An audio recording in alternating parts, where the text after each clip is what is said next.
Welcome to Indonesia.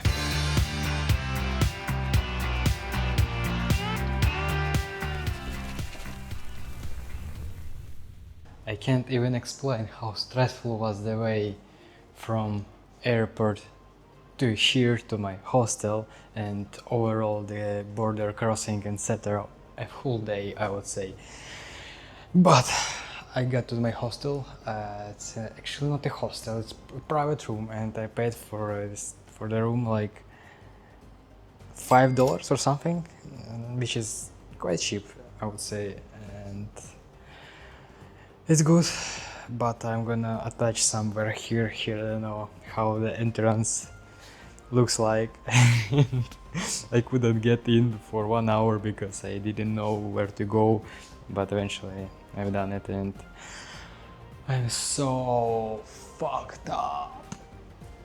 But at least I have a private room and a toilet just for myself. I can say the more I travel, the less money I have and the more stressful everything becomes. And Indonesia is really different from the previous countries.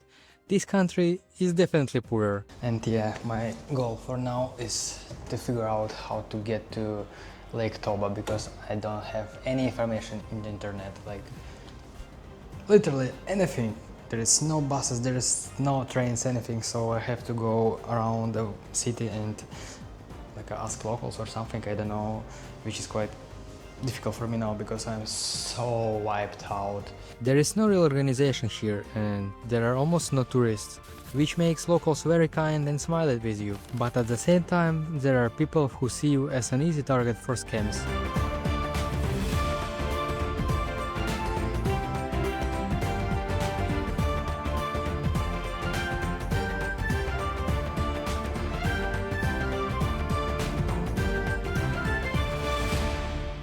Okay, let me show you the place where I'm gonna stay for the next 3 nights.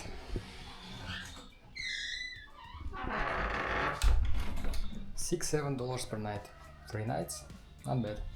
And okay, private room, but not private shower, but still it's okay. And I'm happy that I'm gonna film new episode now.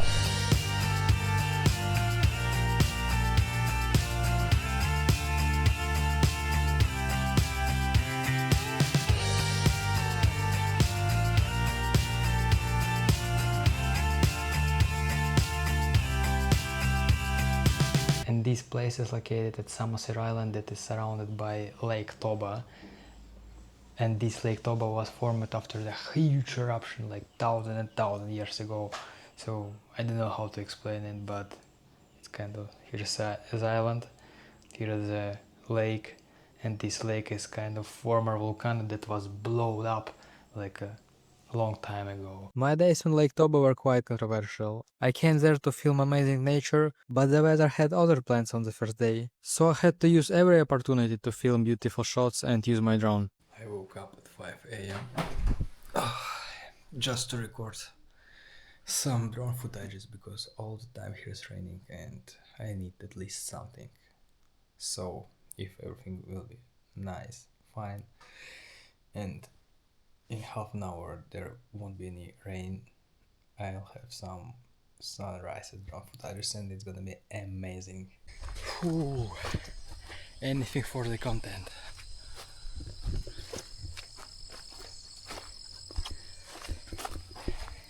Last time when I was walking in the darkness, I've got bitten by a centipede.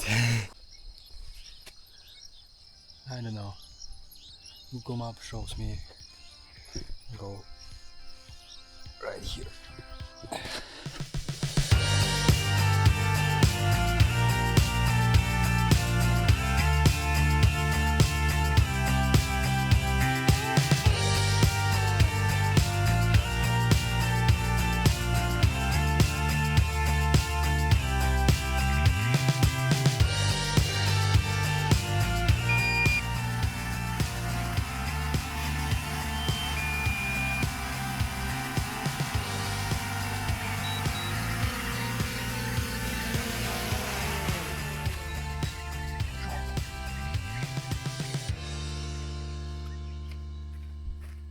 Beep, beep. As soon as I saw a gap with sunny weather, I rented a scooter and went to explore the island, filming along the way. And that's how it ended up.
I broke my drone. Fuck.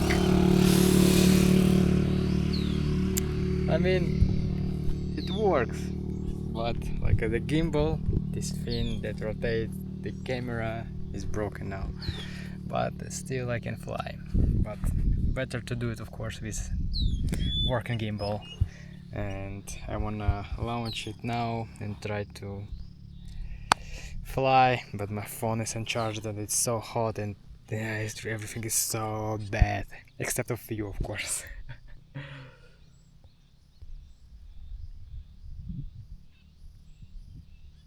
It would be better from the fucking drone. I just realized every time when I rent a scooter, something shitty happens. Last time I dropped my keys in the canalization. Now I broke my drone. At least I'm alive for now, because I have to go back yet.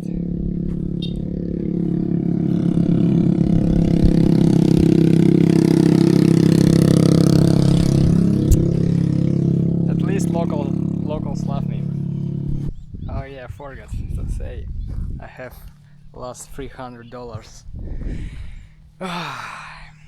Yeah, most likely after Indonesia I'll go to Cambodia or something, some country next to it like Laos or Vietnam, and I'm gonna stay there for a long time and I will just work as a freelancer because I need money for a new phone. Yeah, my phone is like completely broken. It lives like lost his days. Then I need to fix a drone. I need to just earn money for a food and something like accommodation or something.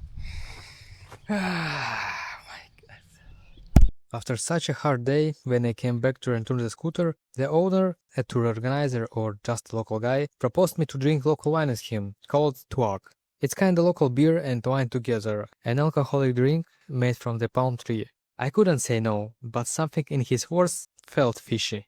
After drinking a few glasses of tuak on their property with 5 more guys, my dear friend told me to pay for 3 glasses, mine and 2 others.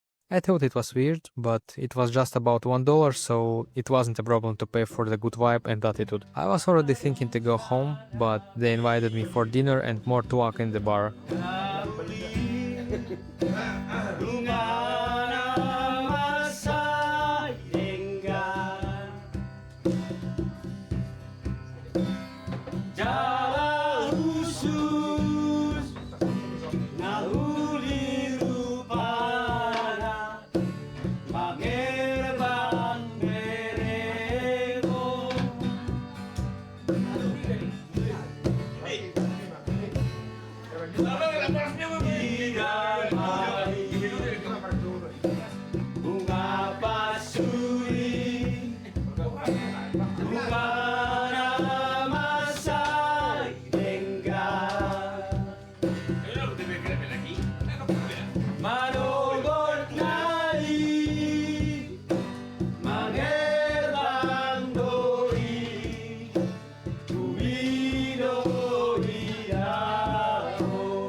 All the time there, I couldn't relax and kept thinking that I had to stay sober, even though I wasn't.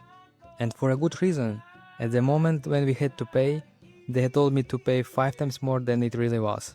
Probably they thought I was already drunk, but my gut feelings was right and I asked the cashier to count everything.